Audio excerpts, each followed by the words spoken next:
Hi everyone, this is Nux welcoming you to episode 12 of Mini Logo Evolution. Today, we're going to be talking about a film company named after what used to be the television arm of Columbia Pictures. That's right, I'm talking about Screen Gems, as requested by DevTube Studios. The Screen Gems name goes as far back as 1933, back in the days of Columbia's old cartoon subsidiary. The name would be resurrected for their television arm in 1948, and once more in 1998 for a newly founded film division of Sony Pictures Entertainment. This Screen Gems mainly focuses on distributing sci-fi and horror films, although they have also distributed some independent films early on in their life. This episode is going to be a lot shorter than the previous one, as Screen Gems only has two main logos, both of which are still in use today. Saying that though, there are quite a few variants that we have to go through. Not as much as Castle Rock Entertainment, but we do have quite a few to discuss. Screen Gems' first logo was this. Often regarded as the S from Heaven, it was introduced on June 4th of 1999. I have 5 versions of this logo, one of which has no byline. This version was only seen on trailers. One has a byline reading a Sony Pictures Entertainment Company.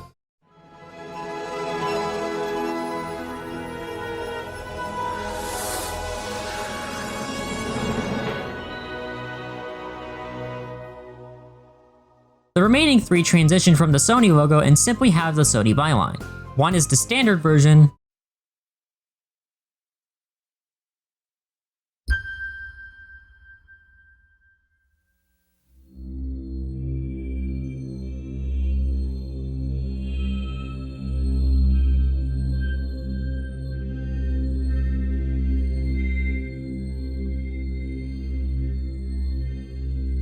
and the other 2 are red.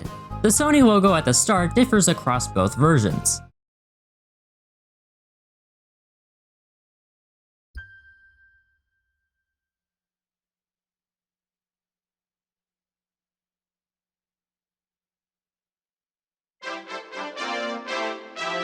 Live from WZIL News 25 at noon starts now.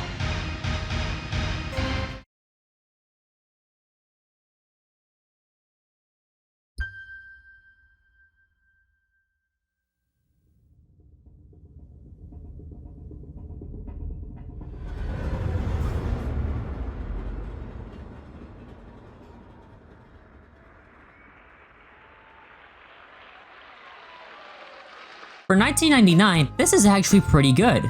The animation and music complement each other very, very well. You've also got to give them props for resurrecting the original S symbol from 1965. The red version has been given the unofficial name The Return of the S from Hell, which I can kind of understand, but not fully. Moving on, we have the second logo, which I might as well call S from Heaven 2. It was introduced on July 22nd of 2011. I have 3 versions of this logo. One has the Sony Pictures Entertainment byline,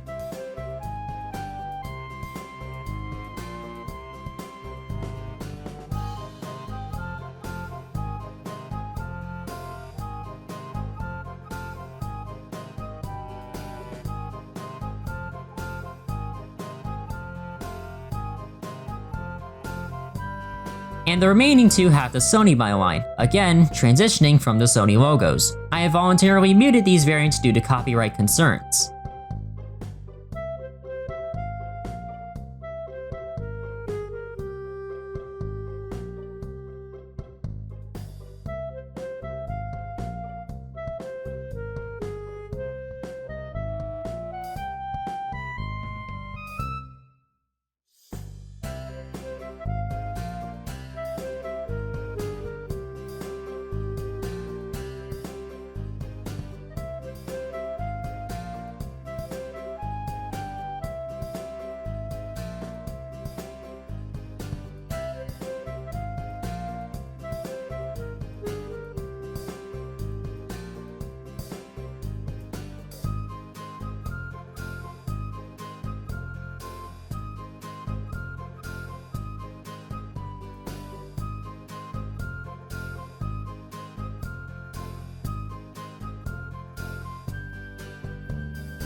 very good CGI for 2011. It kind of reminds me of the Lionsgate logo from 2005, which I really like and remember seeing countless times growing up. This is one of those logos where music is not entirely necessary. There's not that many logos where that's the case actually. The only other logos I can think of are the Universal Pictures logo from 1963 and the Miramax Films logo from 1998. Still though, this is a very respectable and pleasant logo, and I'm glad it's still in use.